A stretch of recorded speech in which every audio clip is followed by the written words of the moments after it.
सभी को नमस्कार। मैथमेटिकल फिजिक्स की लेक्चर सीरीज़ में आपका पुनः स्वागत है। लास्ट क्लास में हमने बात की थी हर्माइट बहुपद फलन के बारे में। हर्माइट डिफरेंशियल इक्वेशन हमने कंसिडर की थी और उसको सीरीज सॉल्यूशन मेथड से हमने सोल्व किया था, है ना। आज हमारा टॉपिक है हर्माइट बहुपद का उद्भव फलन, या हम कह दें जनरेटिंग फंक्शन ऑफ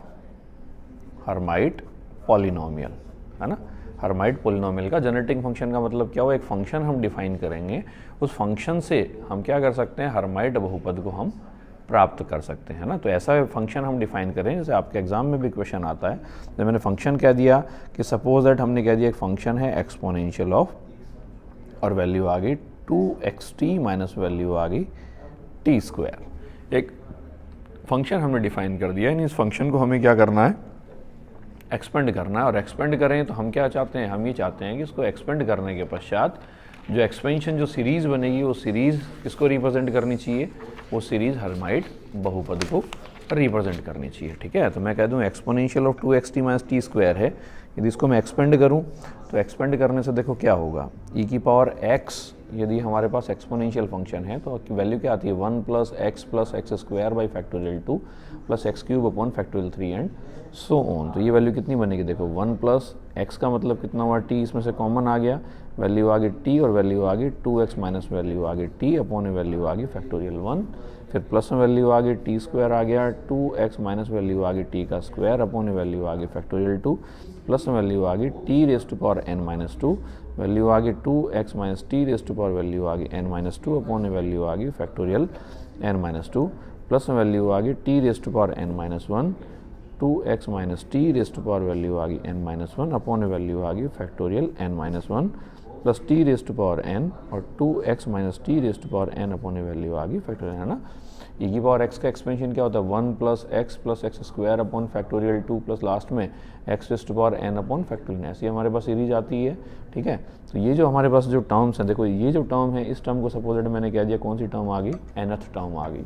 ये जो टर्म है इसको मैंने कह दिया कौन सी टर्म है, n-1th टर्म आ गई। और ये जो टर्म है इसको मैंने कह दिया कौन सी टर्म आ गई, n-2th टर्म आ गई। ठीक है, इसका मतलब देखो nth जो टर्म है tn, nth टर्म की वैल्यू कितनी है, वैल्यू है हमारे पास t raise to power n 2x minus t raise to power n upon value आ गई फैक्टोरियल n आ गया। ठीक है, अब मैं कहूँ कि इसको यदि मैं एक्सपेंड करूँ तो वैल्यू कितनी बनेगी, देखो t raise to power n upon value आ गई फैक्टोरियल n। ठीक है, और अंदर वाली जो टर्म है इसको यदि एक्सपेंड करूँ तो वैल्यू आ गई 2x raise to power value आ गई n minus t raise to power value आ गई 0 प्लस वैल्यू आ गई n, 2x raise to power value आ गई n minus 1 minus t raise to power value आ गई 1 अपॉन वैल्यू आ गई फैक्टोरियल 1 एंड सो ऑन, है ना। हमें करना क्या है, जो भी हमारा फंक्शन है उस फंक्शन में हमें एक्सपेंड करके t raise to power n का कोएफिशिएंट हमें निकालना है ना। t की पावर n का गुणांक हमें निकालना है। तो इस टर्म को यदि मैं एक्सपेंड करूँ, देखो पहली टर्म जब ये t raise to power n upon factorial n जब इससे मल्टीप्लाई होगा तो क्या बनेगा, t raise to power n बनेगा, आगे वाले टर्म से मल्टीप्लाई होगा तो कितना बनेगा, t raise to power n plus 1 बनेगा एंड सो ऑन आ गया। ठीक है, तो जैसे मैंने इस टर्म को एक्सपेंड किया वैसे अब यदि हम इस टर्म को एक्सपेंड करें तो वैल्यू देखो कितनी बनेगी, tn minus 1 equals to value है t raise to power n minus 1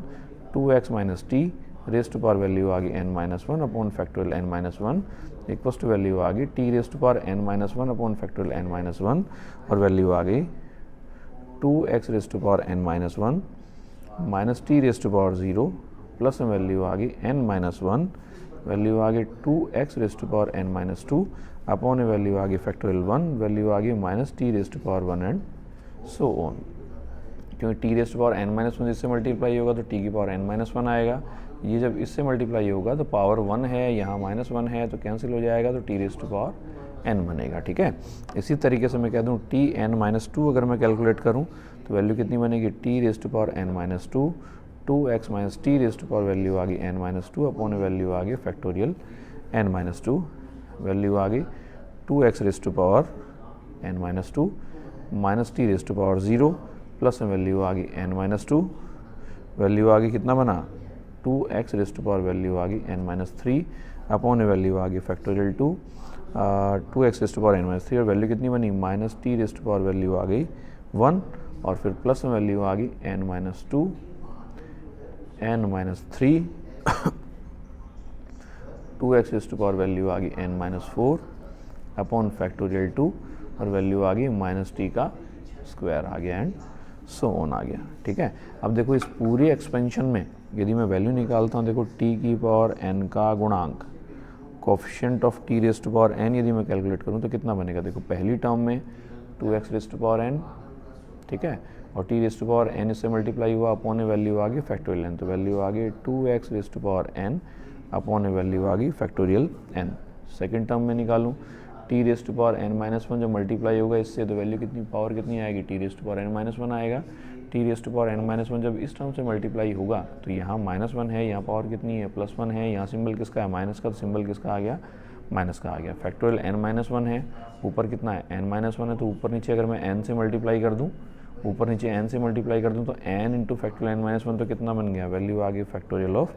n आ गया, और ऊपर वैल्यू कितनी बन गई, वैल्यू आ गई n इंटू n माइनस 1 और वैल्यू कितनी आ गई 2x रेज़ टू पावर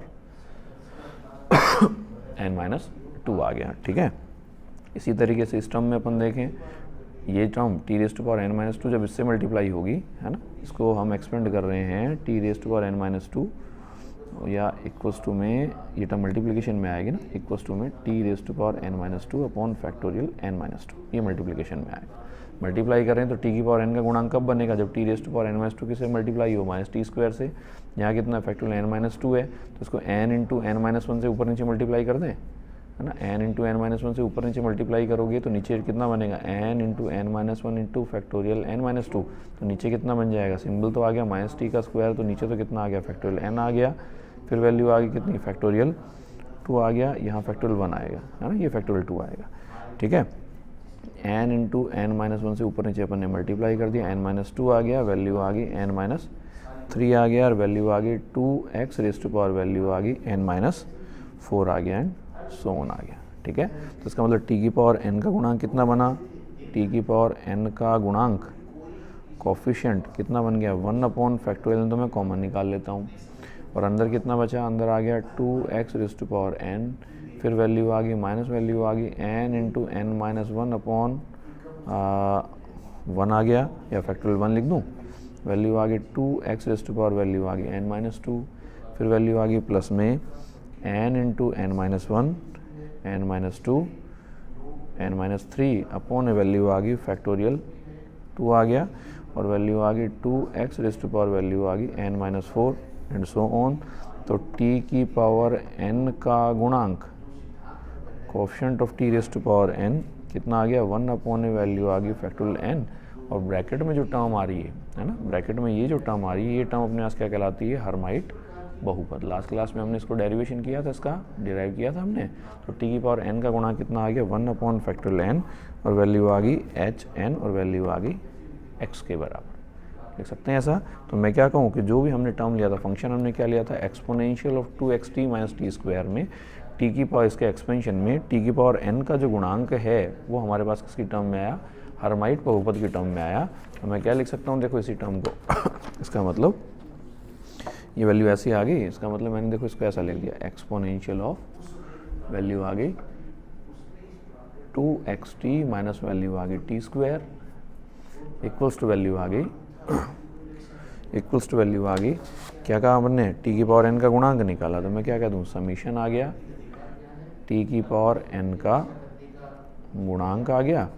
और इनटू वैल्यू आ गई t raise to power n आ गया, that means exponential of 2xt minus t square equals to value आ गई, समीशन आ गया, वैल्यू आ गई t की पावर n का गुणांक कितना आया, h n x upon value आ गई फैक्टोरियल ऑफ n, और वैल्यू आ गई t raise to power n। तो इसका मतलब क्या हुआ, exponential of 2xt minus t square है ना, ये वाला जो फंक्शन है, ये वाला फंक्शन क्या आ गया, जनरेटिंग फंक्शन आ गया, generating function of h n x। तो जैसे मैंने क्वेश्चन बना दिया, मैं कह दूं कि भाई सिद्ध करो exponential 2xt minus t square Hermite बहुपद का उद्भव फलन है, prove that exponential 2xt minus t square is a generating function of Hermite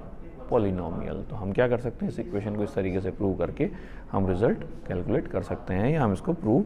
कर सकते हैं। ठीक है, तो हमने एच एन एक्स की वैल्यू हमने निकाली। तो देखो एच एन एक्स के लिए अगर जो एक्सपेंशन हमने निकाला था उसमें अगर n इक्वल टू 0 पुट कर दें तो वैल्यू आएगी h0x,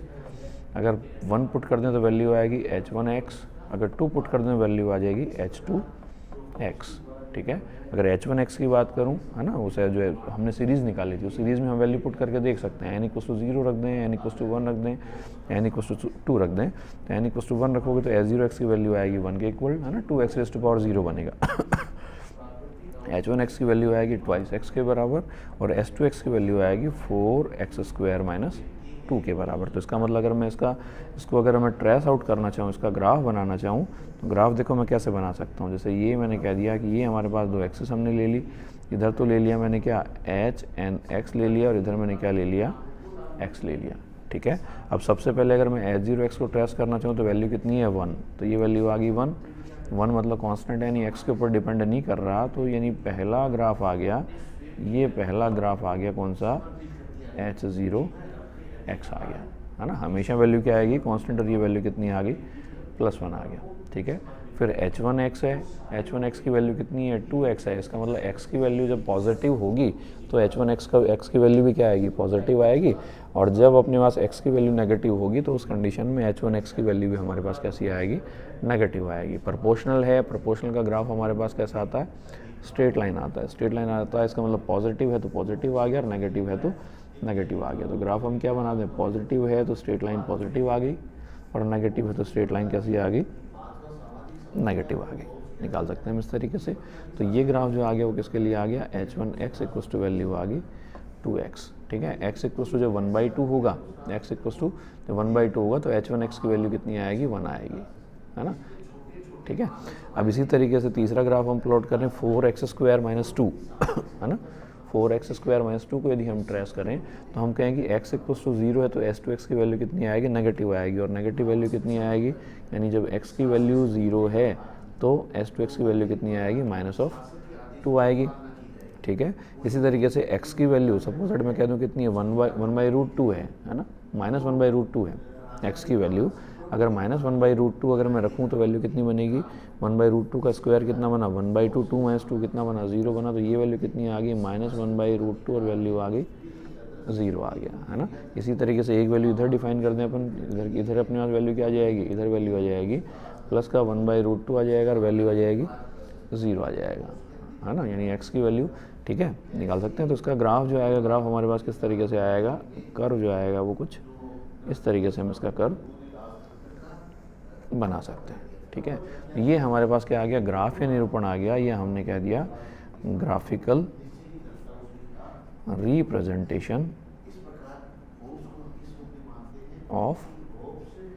h(n)x। और कौन से का किया हमने, प्रथम 3 हर्माइट